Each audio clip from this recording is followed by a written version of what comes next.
In the late 1800s, along the quiet back roads of New England, life moved slowly.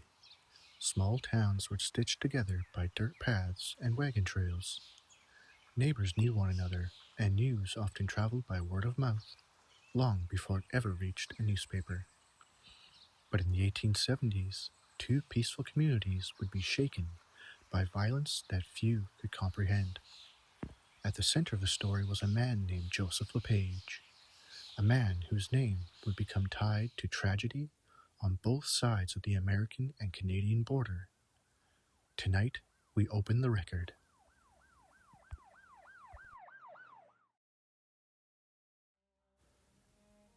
Joseph LaPage was born Joseph Paget in 1838, somewhere northeast of Montreal in rural Quebec.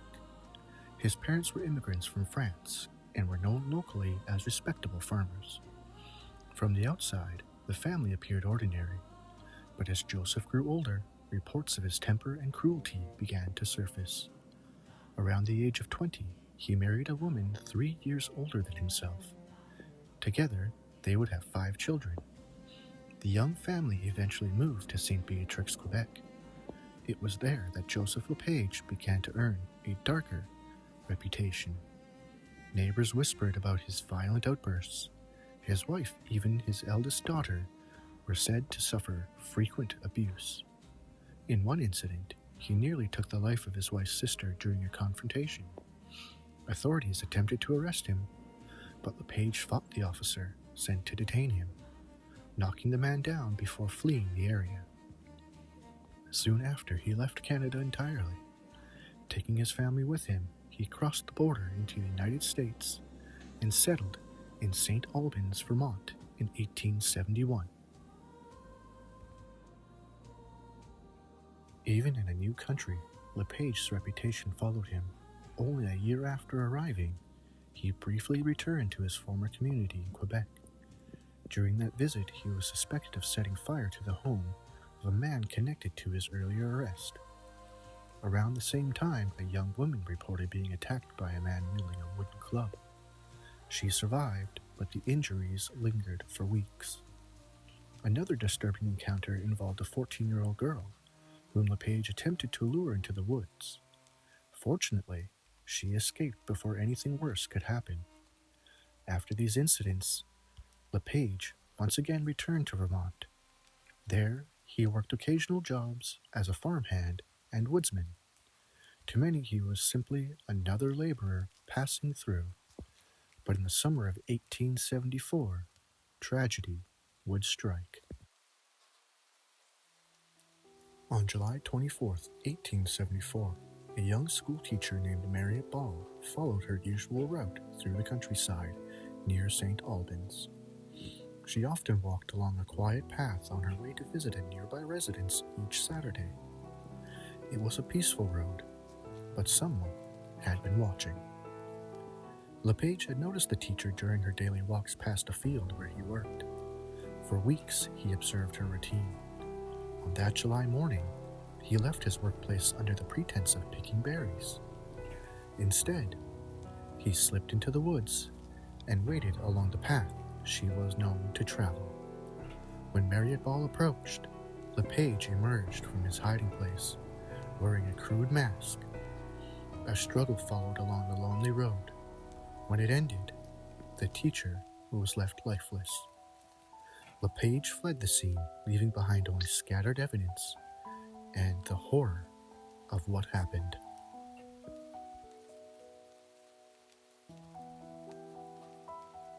The discovery of Mariette Ball's body shocked the local community.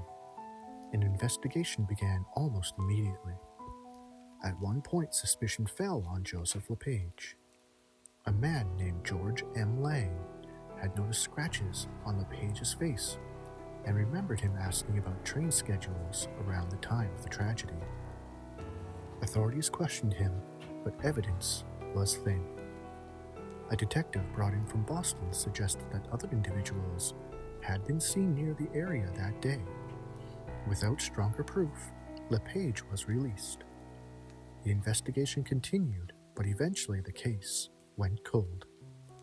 No one was convicted, The Ball family later moved west to California, leaving the tragedy behind.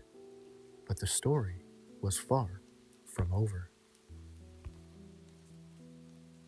After the investigation faded, Joseph LaPage relocated once again. This time he moved to Suncook, New Hampshire, where he found work in nearby Pembroke. For a while, life appeared quiet. But LaPage soon began asking questions about a young girl he had seen walking near the road. He spoke about her to the son of his employer, asking where she lived and which path she traveled to school. The brother confirmed that she often used an old road nearby. For LaPage, the information was enough. On the morning of October 4th, 1875, 17-year-old Josie Langmaid left her home and began the familiar walk towards school. It was a route she had traveled many times before. Not far from the road, hidden among the trees, Joseph LaPage waited. When the young girl appeared along the path, he rushed from the woods. A violent struggle followed. The attack was brutal, leaving wounds that investigators later described as deeply disturbing. When it was over, the young girl had lost her life in the forest. LaPage attempted to conceal what had happened before returning to his home. He burned the clothing he had worn during the attack and washed himself in a nearby stream. When his wife asked about the scratches on his neck, he blamed poison ivy. The discovery of Josie Langmaid's body stunned the region. Anger spread quickly through the town. At first, suspicion fell on a local man named Bill Drew, and an outraged crowd nearly carried out mob justice before authorities intervened. But then, a crucial memory surfaced. The son of LaPage's former employer remembered the strange questions LaPage had asked about the young girl. Meanwhile, a man in Vermont named W.N. Abel, who had known of the earlier Mariette Ball investigation, read the Langmaid tragedy in the newspaper. He immediately contacted authorities in New Hampshire. The name he gave them was Joseph LaPage. When officers located his home in Suncook, his employer recognized him at once. Joseph LaPage was arrested.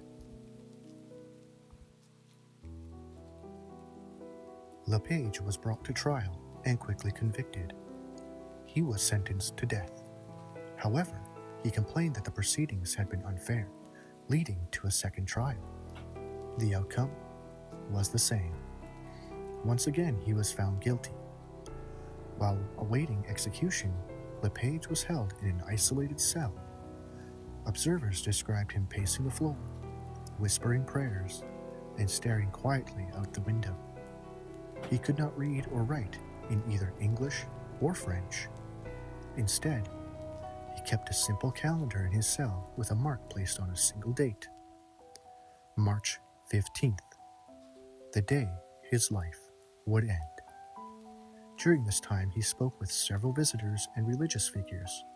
To them, he made a brief and chilling admission. "I kill gal," he reportedly said. "Yes, I kill two gal. Too bad." On the morning of March 15th, 1878, Joseph LaPage was led to the gallows in Suncook, New Hampshire. Two priests walked beside him, quietly reciting prayers in French. Witnesses later said he appeared calm. When the death warrant was read, Sheriff Dodge stepped forward and carried out the sentence. The trap door opened. Joseph LaPage dropped from the scaffold and died moments later. At the request of his wife, his body was buried in the cemetery of the local Catholic Church. Today, the roads of Vermont and New Hampshire are quiet again. Time has softened the memories of those distant tragedies. But the story of Joseph LaPage remains a reminder of how darkness can sometimes pass unnoticed. through even the smallest of communities, and how the echoes of a single life can leave a lasting mark across generations.